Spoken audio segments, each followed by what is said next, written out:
Hallo und herzlich willkommen zurück zu einer weiteren Folge Witch on the Holy Night.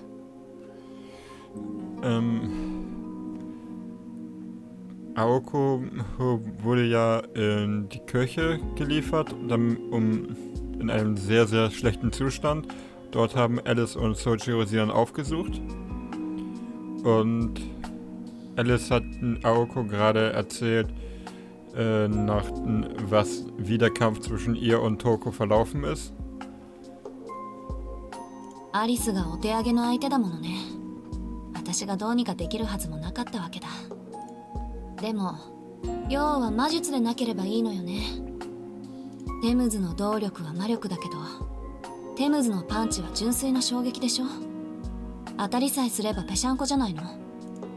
残念だけど、あれ基本は狼の姿なだけで、状況によって形を変えるわ。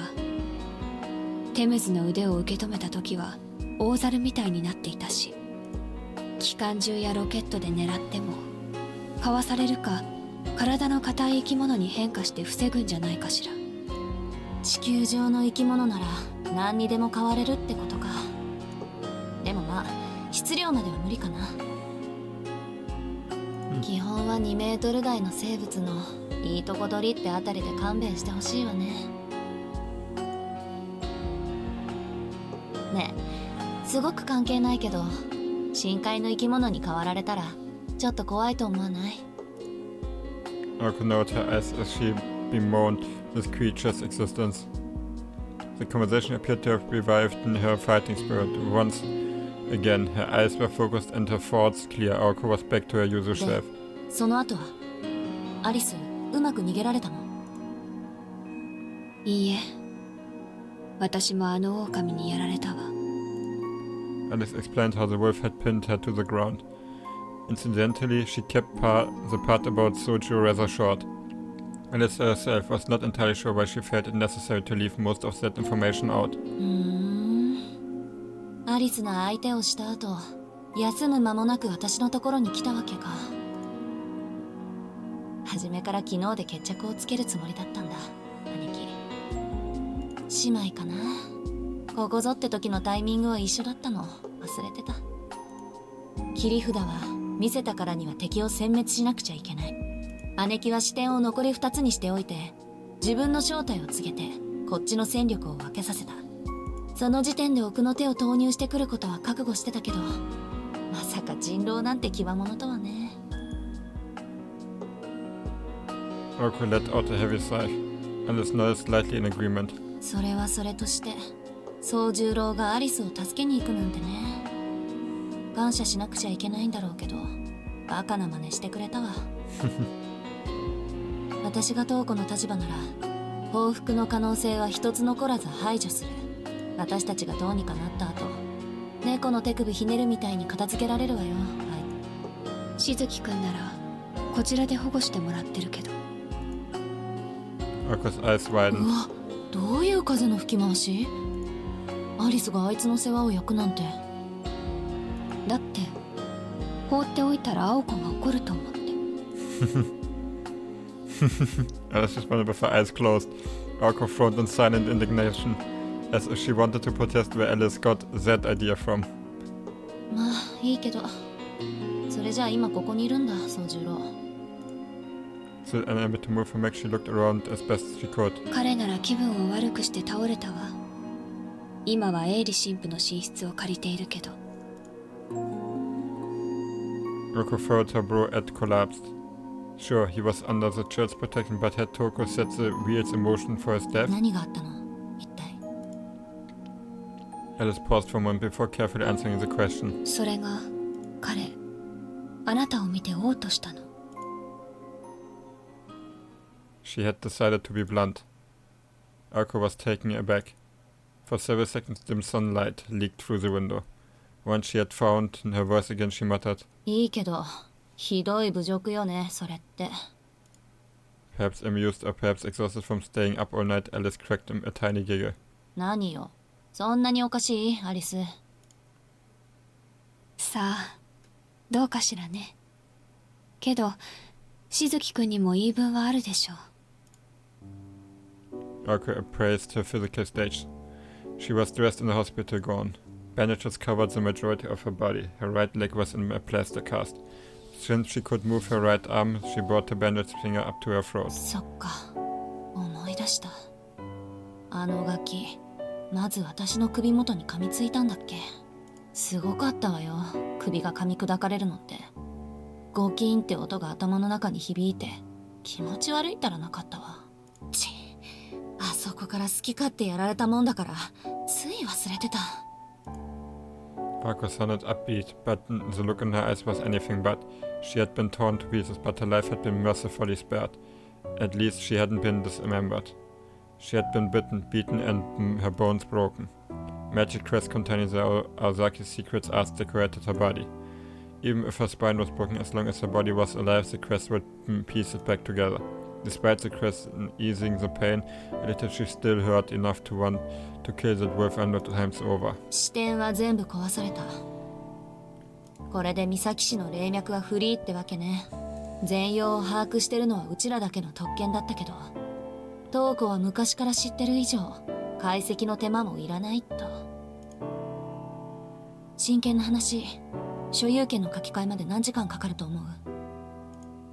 東子さんなら2日かからないでしょうね。支店の修復は土地そのものに任せるしかない。支店のプロテクトが治る頃にはこの町はもう彼女のものよ。明日の夜明けとともに破産する我が身とはね。それでアリスの方はどうなの？思考魔術だけなら少しは。あとは小道具に頼ることになるでしょうね。ああ、お話にならない。Orko went silent again, staring straight at the ceiling. Alice knew all too well what that look meant. それでもやるんでしょ、青子は。まあね、私諦めるのってできないから。で、そういうアリスはどうなのよ。私は一度自分のものになったものはOrko muttered in agreement to Alice's tear's response. Alice's intense attachment to her possessions was enough to make even Orko shiver. Once something is mine, it stays mine. To take it a step further, betrayal was an unforgivable sin. This personal motto was further proof of her uncompromising nature. オッケー、決まりね。じゃあ、悪いけどもう少し休ませて。今晩までには何とか動けるようにするから。If the nun who stitched her back together had heard that, she would have fainted. Orko could barely even eat in her current condition. Even so, Alice nodded and stood up. As Orko's partner, she knew that once her mind was made up, she had to trust her. Suddenly, the girl in black began to take her leave. She stopped in front of the door, her hand to her mouth. アリス？ Orko was curious, suspecting that Alice had something silly to say again. Quite the contrary. Instead of blushing, Alice furrowed her brow like she was thinking of a difficult riddle. アリス？ Orko called out, but Alice remained with her back to her roommate. なんで間に合ったのかしら。She spoke as if the words had accidentally burst out from her thoughts. Alice's question was about something Orko could not possibly have guessed. あの時もそう。私たち始発で帰ってきたのに。She carried on, mumbling at the door. Unable to find an answer, Alice gloomily put her hand on the door knob. 言いたくないなら別にいいけど。何がどうしたっていうのよ、アリス。Alice did not respond. She opened the door to leave the room and left a few words hanging in the air. どうでもいいことだけど、ゆいかさんにはしずきくんは見えなかったそうよ、青子。Hä? By the way, Yuika said she couldn't see... Was? Ich bin gerade absolut... Hä? Hä?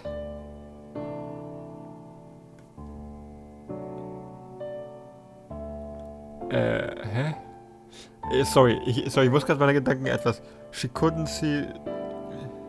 Shizuki.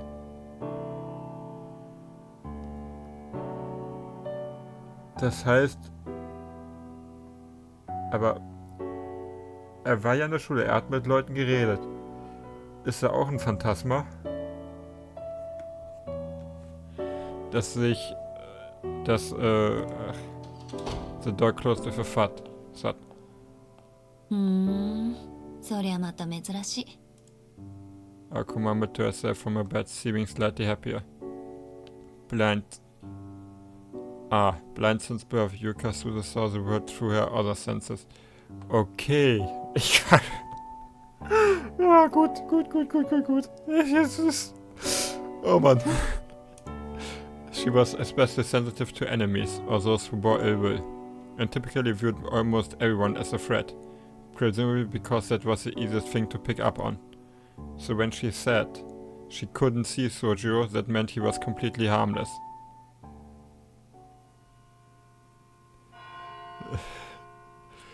And then that harmless individual decided to pay the small sick room a visit. Sojiro looked like a stiff breeze could knock him over. It made Aoko wonder who the real patient was. 何しに来たの? Though Aoko could barely move, she was still able to give him the cold shoulder. His expression gone, Sojiro grunted something or other before beginning to speak more coherently. アリスが客間で眠ったから礼拝堂にいたんだけど、人が集まりだしたんで、こっちに逃げてきた。あ、礼拝の時間か。クリスマスだってのによくやるわ。It was indeed Christmas, but regular Mass was on Christmas Eve. The ones gathering in the chapel must have been truly devoted followers. Tourists were rare in Misaki after all. So much so that almost no one visited the area this time of year. The worshippers must have been locals. それで別にどうってことないでしょ。探せば顔見知りもいるんじゃない？ Aoko was as distant as ever. She clearly had not forgotten the fact that he had vomited when he saw her, and a hint of spite leaked into her voice. Then again. いや、ちょうどいい機会だから、いろいろと聞きたくなって、少し話をしていいかな。Since Aoko was always in a bad mood, Sojiro did not pick up on anything out of the ordinary. She wanted to tell him to go drink some water because he looked ready to collapse, but he didn't seem aware of his own condition.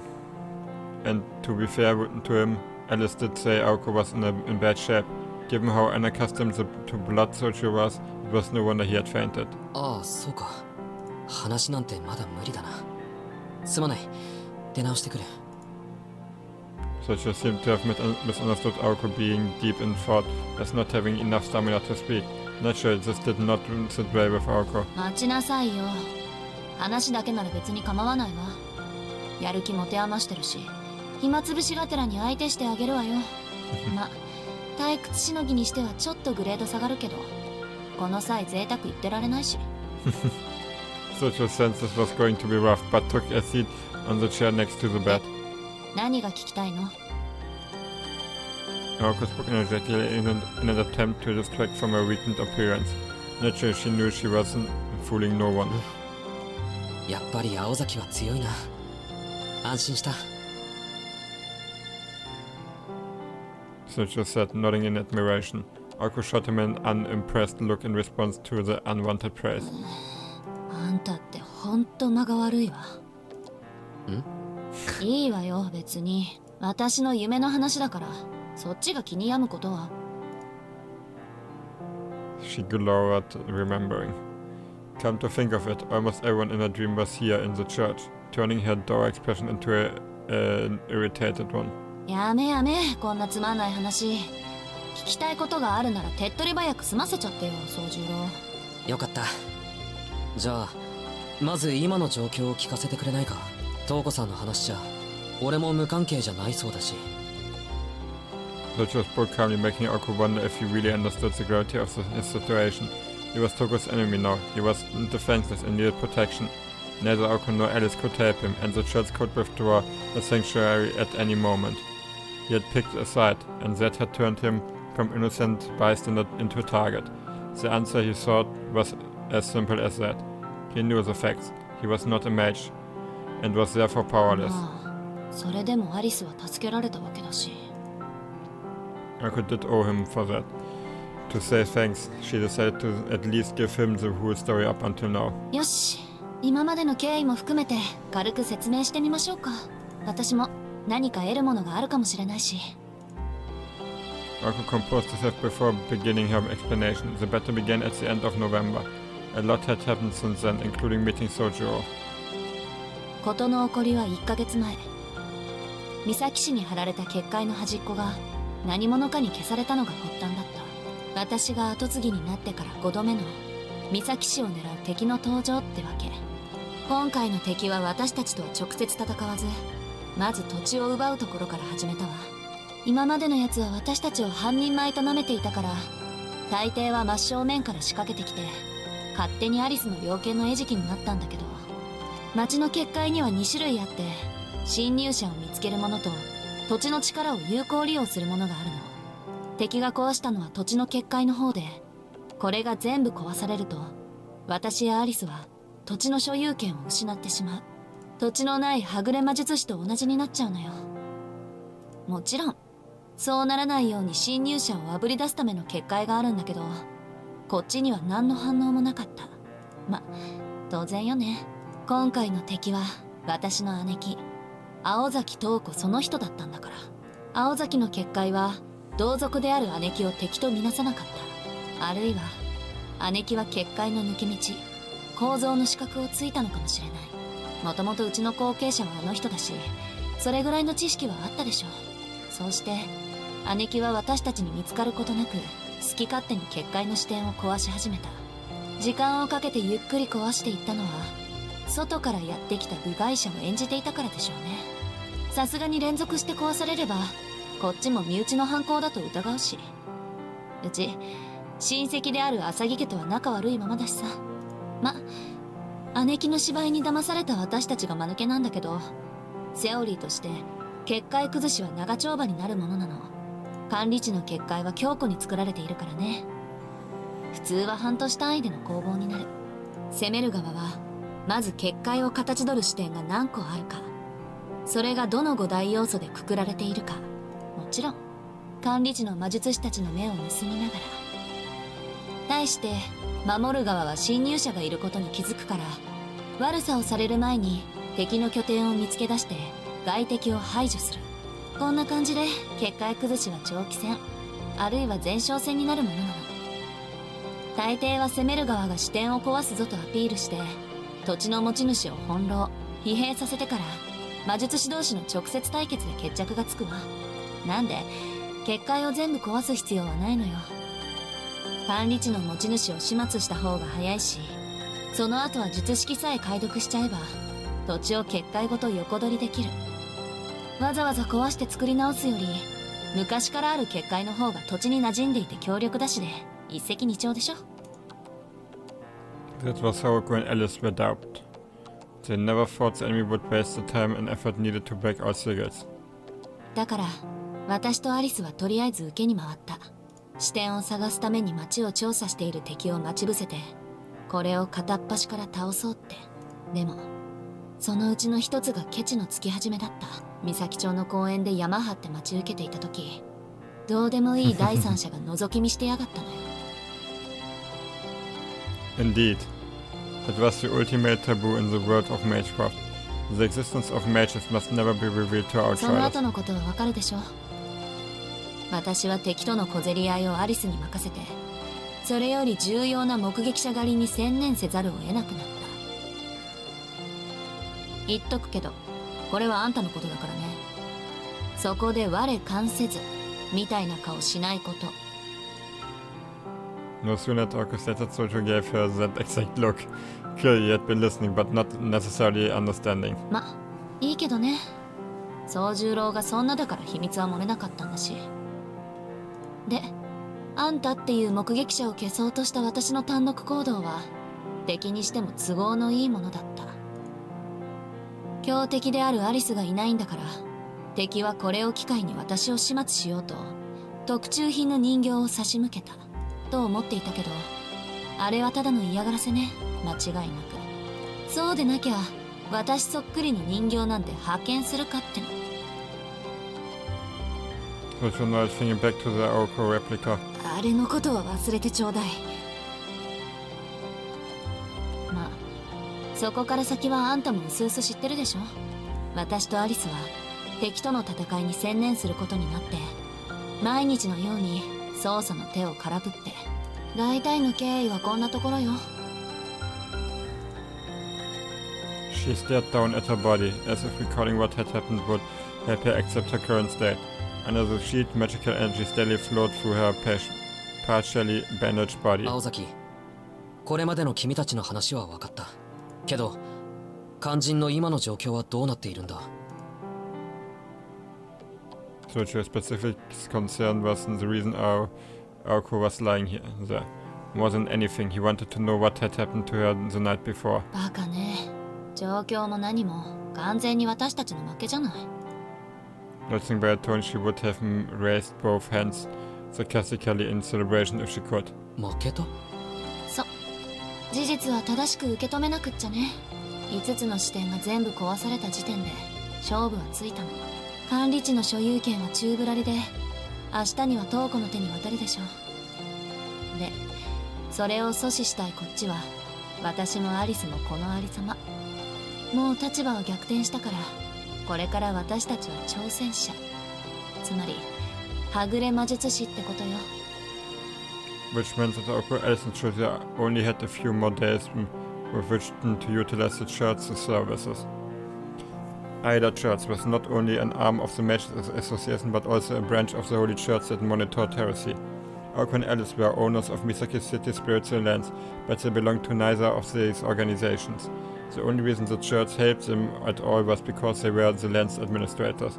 Once those rights were lost, the Church would have no reason to provide any further aid. エイリ神父はコウモリだから私を助けてくれたけど、ユイカさんは教会の代行者だから、傷が塞がったなら明日にでも出て行けって言ってくる。教会にとっちゃ魔術師なんてもともと排除すべき商売敵だからね。バカリツカはま、泣きつけば力にはなってくれるでしょうけど。But you understood little of what Aoko was talking about. そうじゃなくて、青崎、昨日の夜何があったんだ？ Soichiro pressed her and Aoko really wished he had not. 見てわからない。惨敗なんてものじゃないわ。喉に食いつかれる。体中好き放題噛まれまくる。挙句に右のももなんてなくなってたそうよ。ま、アリスのチョコレートのおかげで出血死は免れたけど。She knocked on the cast around her leg. Aoko spoke casually but was trying to hide how much she wanted revenge for being humiliated. In contrast, Soichiro felt empty. The little color he had in his face began to fade. Was he repulsed by the terrible situation, or were his instincts telling him to flee? Regardless, he appeared very human. なんでそこで固まる？あ、そっか。私を見て吐き出しちゃうぐらいナイーブなんだっけ、宗十郎ってば。大丈夫よ、今はくっついてるから。ユイカさんは治療専門だし、私だってただやられてたわけじゃないし。復元は青崎の得意分野だから、あれくらい問題ないわ。She gave him a reassuring look, but his expression was unchanged. Aoko had expected him to worry, but this level of concern made it hard for even her to berate him. Feeling embarrassed, he started talking again. けど姉切ったら、どうやってあんなのを手なずけたんだろう。金の狼なんて伝説の中にしかいないと思ってた。神代の神秘であるあいつには千年クラスの魔術じゃないと太刀打ちできない。かといって殴り合いでどうにかできる相手じゃないし。As images of the night before entered Aoko's mind, she bit her lip in anguish. 金の狼？ Conversely, the bizarre face snapped towards her out of her state of shock. そう、黄金の人狼、金狼って言った方がいいのかな。Jetzt kommt doch was. 狼男って言ってもわからないわよね。人間と狼のいいとこ取りみたいなやつと思えばいいわ。Ich habe so das Gefühl, Soichiro ist schon mal einem begegnet oder sowas in die Richtung. 野獣というより魔獣の類よ。普通の人狼なら対抗手段はあるんだけど、東子が連れてるのは黄金の毛並みをした怪物でさ。あれは原初の人狼の決闘で魔獣を通り越して幻獣の域に達している。聖域の相手にはそいつらを上回る神秘、積み重ねた時間とか魔術の奥義じゃないと無効化されるのよ。魔術は万能だけどこの年月の差だけは覆せない。ま、人間の魔術師にとっては天敵みたいな自然災害ね。Her words indicated more admiration than hatred. The way she had whispered about the wolf strangely made sense to Sojiro. 何？いや、要するに青崎たちじゃかなわない相手なんだな。なんてひどいやつだ。アリスはお腹が裂かれてた。青崎は傷ついてないところはないぐらいだ。子供なのに。いや、子供だから加減がないのか。Sojiro's face was a ghostly pale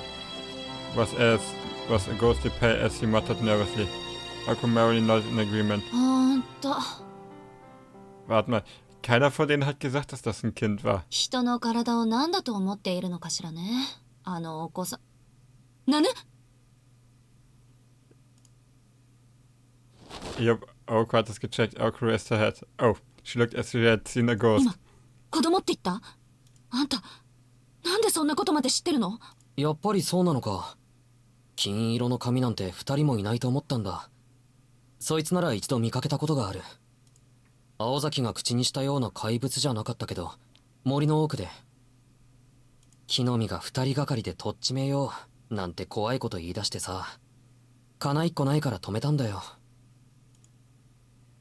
His tone was as curious as the things he was trying to articulate. Aoko, however, had more pressing matters. Much more pressing. 見たってどこで？学校の旧校舎。あ、そういえば挨拶程度なら話もしたっけ。一度だけアルバイトの時に牛肉50キロを生で届けたことがあって。この大バカ者！ Woher soll er das vorwissen? A strangely satisfying slapping sound rang out. Ignoring her warnings completely, Aoko had grabbed a slipper and threw it at Sojiro, unassuming face as hard as she could. She panted. Sojiro was knocked completely out of his chair. For a while, neither moved. なんで怒るんだ、青崎。 The boy asked unfazed as he slowly picked himself up. He sat cross-legged as Aoko scowled at him like an enemy. 当たり前じゃない。なんでそんな怪しいこと黙ってんのよ、あんた。言うほどのことでもない。第一、君たちにこんな話をしても怒られるだけじゃないか。Aoko knew he was right, and so she swallowed up her words.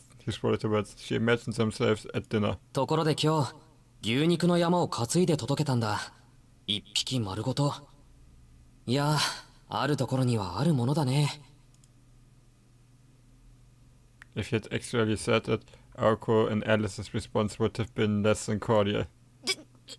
そりゃそうだけど、本当に金髪の子供が旧校舎にいたの？それが青崎の言う人狼かどうか。少なくとも町中の料理店が入れ替わりでおかしな注文を届けてるのは事実だ。確かに食事のたびにあいつを外に出してちゃ目立つだろうけど。She did not want to believe it, but the child had to be the werewolf. Could Toko really have been so careless as to hide him in plain sight? It didn't matter at this point. With the werewolf's habitat revealed, Toko's base had been revealed too. To take over the bonded field, she needed an inconspicuous place to store materials. Misaki High School's old school building was the perfect place. つまり、すべての鍵はあんたが隠し持ってたってわけね。隠していたんじゃない。だいたい青崎が裏山の掃除に参加していたら、その時に分かったんじゃないか。飛び丸一人に任せず、青崎も掃除に出ればよかったんだ。Oh. Oh, wie geil. In response to Sojiro's... Ist das da gerade rötlicher geworden? Ich glaube ja, das ist glaube ich gerade rötlicher geworden. To Sojiro's infallible logic, Aoko snapped her fingers.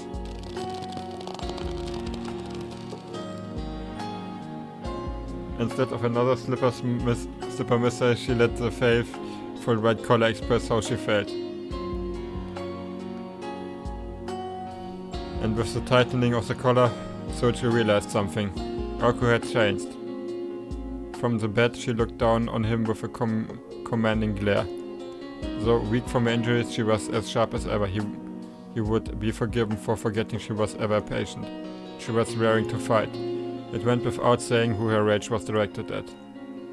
Aozaki? Ich würde sagen, an dem Punkt beende ich dann diese Folge.